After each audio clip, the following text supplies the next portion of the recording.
Right. Thank you, Ms. Mayer, for making time to meet Yes. with me about your academic scopes for K-8. We're going to focus just on literacy today, if that's okay with you. Absolutely. And I had a chance to take a look at the scope, and I'm appreciating the level of detail. I really see opportunities, and by opportunities I mean strengths, in these learning objectives. Tell me just a little bit, maybe 90 seconds. What were you prioritizing as you were scoping out these learning objectives? So as I thought about the learning objectives, knowing that we use Fish Tank as our curriculum, going between what our focus was, so going into the curriculum, identifying what are our reading focuses, and then going back into looking at our standards and identifying how they merge together, and then creating an objective, because it is self-created, that aligns to what our Common Core standard, not Common Core, our Georgia standards are looking for our scholars to accomplish, and how that correlates to what the reading focus is from our Fish Tank. Okay, curriculum. That's super helpful to think about. So we're navigating actually two very important. We've got our curricular high quality instructional material and our Georgia State standards and frameworks. I would love to talk today a little bit about how differentiation can show up in this scope. I'm here to be a thought partner. This is not an interview. And the reason we're having this conversation now is so that when you go into your collaboration spaces with your managing director of scholar support, your science of reading team, you already have some thoughts and some strategies in your pockets to show up fully in those conversations. And specifically around like what differentiation, or my vision of what differentiation would look like. Exactly. Okay. Exactly. Were you going to say something else? Yeah, so I would love to just start with what are the populations that you've already identified as that you're thinking about when we think about our differentiation? So I'm already thinking about our tier 2, 3, 4 scholars. Okay. So tier 2, tier 3 are the scholars that fall under MTSS. Tier 4 are scholars who fall under special education services. Yep. And so revisit the question because my brain just went blank. Yeah, just talk to me a little bit about the student population. Profiles. And so as we're thinking about the scope, where are our students, like what is our data saying about our tier 2, tier 3 scholars, the percentage of scholars that are falling under tier 2, tier 3, because that also is going to let us know, are we not meeting the mark in tier 1, which is why we have scholars who are transitioning into tier 2, tier 3. Right. So then if so, there's going to be a different shift that we likely need to make. But if our numbers are aligned to not being top heavy, as we would say, then what I would be wanting to do is to work with Latrina and Amber to say, how can we look at our scopes, and this is just my initial thinking transparently, as well as our objectives, to make sure they're a little more differentiated to what our scholars need and where their level of knowledge lies. With our tier 4 scholars, it is going to be, how do I collaborate with Latrina to say, when we look at this objective, when we look at the Fish Tank reading focus, how do we support our teachers with planning, with internalization, to consider their ability to grasp these standards, knowing that they likely have a gap? Because one of the things I know we do, and has been true for special education, and hopefully this is answering your question, we spend a lot of time on what their IEP goals are, and not enough time on how are we multitasking where your goals are and what you need to be knowing as a scholar in this current grade level and the content. That is a gap that I would love to get partnership on with Latrina, how we close that gap to then know how we are coaching our leaders and our teachers Yeah. to be able to fill it. I would love to dig in there a little bit more deeply. What data are you all already using to identify where those gaps are that need to be addressed through both Tier 1 instruction as well as the different intervention and IEP spaces? Good question. I have yet to meet with our data team. Okay, I have that meeting next week. got it. What I would like to look at is, we use iReady. Okay. So what is our iReady data saying? What are our unit assessments saying? Okay. We use SWIX. To what extent is that valid? I don't have the answer to, but always considering all data, what are SWIX saying? Mm-hmm.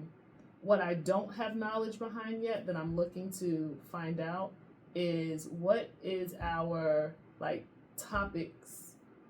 What do we have comprehensive data on our topics? Mm-hmm. And if yes, what are our topics saying when we're looking at these group of students in particular, our Right. special education students? Right.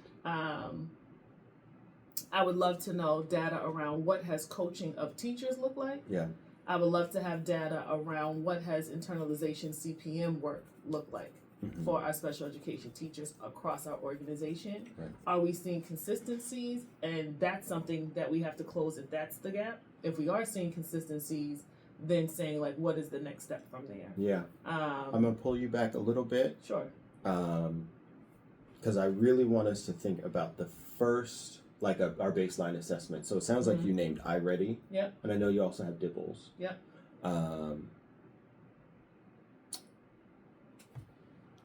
So I know scholars come to us with IEP and MTSS goals. Mm-hmm. And the curriculum gives us another set of goals, Mhm. right? I want us to think about how we can lean into our baseline data. Mm-hmm. And I think for you, get to the unit assessments and the SWIX. Later. Mm-hmm. That's good feedback. Mm-hmm. Yep. Okay. And start with our baseline data, Dibbles and iReady. Yes. Okay. Yeah. Especially because those will help you track movement. Yeah. Okay. Okay. Now, those assessments will get to scholar readiness. Yep. And you've also talked about coaching, adult data, coaching and internalization data. Mm-hmm. I'm also thinking about what are some of the ways that your teachers lean into scholars' strengths, interests, and learning preferences? Don't have that answer yet. Okay. What are some ways that when you were a school-based leader Mhm. that you saw teachers doing that? So how did I see my teachers leaning into scholar strengths? Mm-hmm. I think so. How they would differentiate the Mhm. learning is Mhm. one of the ways in which I saw it. I think the teachers did a good job of knowing not just the scholar data for the Mhm. ones who did it well, because I can't say everybody did well, but for the ones who did it well, Okay. knowing the scholar data, but then also knowing the scholar and their Yes. story, Okay. right? So if I know that you are a scholar whose parent struggles with reading themselves, Mm-hmm. that means that there's an additional layer of support that you will need from me that you're not going to get from home versus a scholar who has an alternate experience from their parents at home. Mm-hmm. And so I think the teachers have done a good job of knowing holistically who the scholar is and knowing where the scholar's data and kind of looking over time. Mm-hmm. So it's not just looking at where you are in the second grade, but if you've been with us, what has your data said in first grade? Mm-hmm. What has your story been in first grade, second grade, so that we then can say, how do I need to differentiate to meet the needs of this scholar? How do I scaffold my Mhm. lesson to meet the needs of this particular scholar? Yeah. Or these groups of scholars, because we may have trends Right. as well. Right. I think you named 3 important things I want to just stamp for you. Scholar stories. Yep. And I think you implied they come from all over. They come from scholars. They come from families. Yep. They come from previous teachers. Yep. You named trends in finding groups or learning profiles of students. Mm-hmm. And one of the things that I've seen you do in your schools is there will be times when you might pull a small group that has some tier 2, some IEP, and some gen ed tier 1 scholars, because they have a similar learning style or preference that they need, right? Absolutely. And then the last thing that you said that I think is so important is the longitudinal data. Yep. Especially because we have K-8 campuses, that's possible. Yes. What is one thing that you did as a leader to support teachers in sharing and in collecting and sharing those stories? Yes. So one of the things that we did last year, and then in my previous years when I was more of a single site leader versus a campus leader, but still, we do our scholars data folders, and within that folder, it talks about how did the scholar perform academically, but it also has kind of like a culture behavior component that lets us know a little bit about the scholar, about their learning style, and then also any additional information that the previous teacher may be able to share. We always talk about sharing it from a factual standpoint, not biased, because we want also the new teacher to walk in allowing the scholar to have a clean slate, and whatever my experience was last year is not necessarily how I'm going to show up, and my experience should be going into the next year. Right. But that data was helpful for the new teacher to receive, to be able to get an overview of who is my scholar, how do they perform. In the past, we had a day where the teachers would merge together. So if I'm a third grade teacher and my scholars are going into fourth grade, I connect with my fourth grade teachers. Okay. Let's just spend, an hour to talk about what are some things that would be beneficial for me to know about my scholar. Yeah. I think I also had a leg up because a lot of my staff members stay. Yeah. So my retention was low, and as a result, because I've talked to as a school leader, talked to my entire staff about, you are school teachers, so you should know everybody in our building, right? Not just the scholars in your classroom. It allows for everybody to have an understanding of the story of our scholars and their families, yes, which impacts how instruction looks when they transition year over year to particular grades. All right, that was very clear. How did that feel telling that? Talking through that structure. It's interesting because it felt good. I frequently am doing the work and not necessarily stepping back to think about the strategic moves that are being made for the work. Right.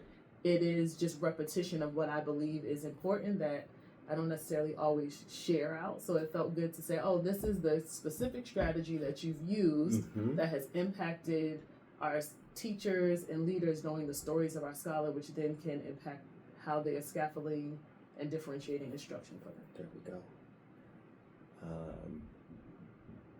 What do you think about, and it could be a question, it could be a wondering, or it could be an idea, but what does that spark for you as you begin to think about your work with your content manager, your reading managers, your science of reading team, and your scholar support director?